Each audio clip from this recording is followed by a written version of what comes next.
Hello, I'm Maura Carley, founder and president of Healthcare Navigation, and I'm here today to talk to you about Medicare Part A. And there are many things to talk about with respect to Medicare Part A, but to keep this relatively brief so that you can concentrate on the highlights, we'll focus today primarily on what Part A covers and how Part A works. There are other important considerations we'll address another day. Part A is an earned benefit that makes it different than other parts of Medicare. We can talk about that another time. Enrollment issues with Part A we will also discuss, but again another time. So let's just focus today on what Part A covers and how it works. And before I get into that, let me just say that I hope it's clear that Medicare is different than what people have had with their individual coverage or their group coverage, because with individual and group coverage, your hospital and medical coverage are bundled together, whereas Medicare is different. And again, we'll go into the reasons another day.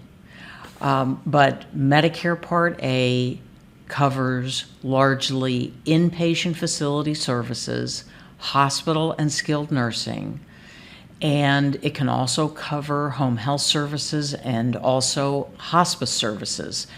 But just for simplicity's sake, it's fine to think of Part A as largely associated with inpatient facility claims, because if you use Part A, you've almost always recently been an inpatient. And so if you're in good health, you may not use your Part A for many years, which, is wonderful. But Part B is separate and covers medical services. That's going to be a different video.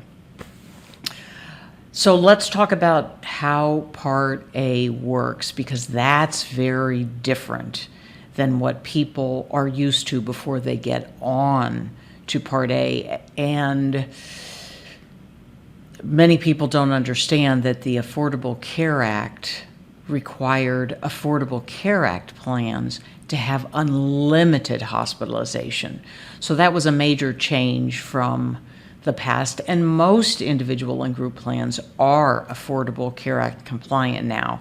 So people are coming to Medicare with unlimited hospitalization and then moving on to Medicare Part A, largely unaware of how it works. And this is rather tedious, but let's go through it because it's important. When you're on Medicare Part A, you can never have more than 150 days in your hospital benefit bucket. And you can never have more than 100 skilled nursing facility days in your skilled nursing facility benefit bucket. I think that's just a good way to envision it. And the reason this isn't more problematic is because Medicare defines benefit periods, and your benefit can replenish at the end of a benefit period. So let's just provide an example to make this clear. So you have 150 days, you go into the hospital for 30 days, you come out, your benefit has been reduced to 120 days. If you then do not use inpatient services covered by Part A for 60 straight days, then your benefit replenishes back up to the 150. But it's also important to realize that most people have some form of catastrophic hospitalization because they either buy a Medicare supplement, which has some of that, or enroll in an Advantage plan, which also has catastrophic hospitalization coverage. But your basic Medicare, again, can never have more than 150 hospital days. And I'm going to say this quickly because it's rather tedious, but you should know that the last 60 days are lifetime reserve days. And that's a good name for them, because if you're in the hospital for 90 days and go beyond that and use those lifetime reserve days, they don't replenish. So people who get into that situation have reduced their maximum Medicare benefit so that it's not 150 days any longer. And I do have people say to me, how could someone be in the hospital for 90 days? Well, that certainly happens. Not that it's common, but it happens. So people should, again, have some basic understanding of how this works. One other important consideration is to understand that Medicare does not cover you after a hospital stay in a skilled nursing home or skilled nursing facility unless your hospital stay covered by Medicare was 3 days or more. This used to be a very significant problem because there wasn't good communication to patients. And too many people ended up in skilled nursing facilities thinking Medicare was paying, and Medicare wasn't. And so they'd end up with a large bill they didn't expect.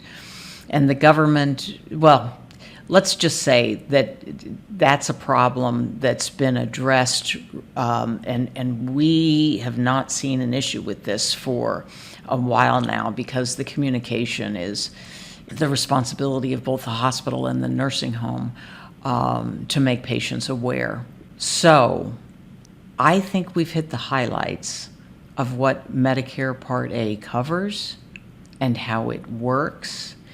And I thank you for listening. I hope you will tell other people to listen as well and learn about coverage. And have a good day. We'll see you soon.